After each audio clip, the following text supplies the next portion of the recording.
Okay, this is a do-it-yourself at-home optometry eye exam. See-BEASTEE, like eye chart. There are 8 words inside the See-BEASTEE. Can you read them all?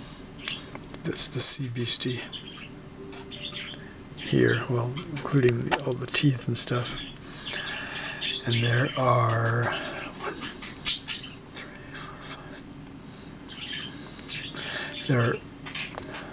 X number of eyes in the surrounding areas on the bottom left and top. How many do you count?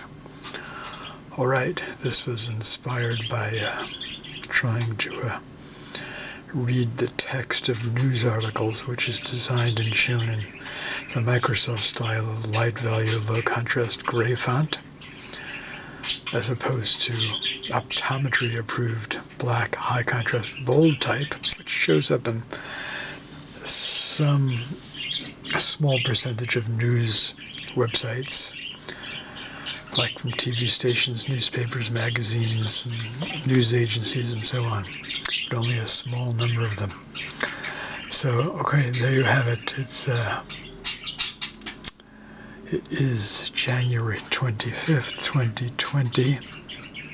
So I will read the bottom here. It says KOMO, uppercase KOMO, then lowercase h, exclamation TeE, website, exclamation new, exclamation optometry exam. Which letters can you read in the See-BEASTEE? All right, there you have it.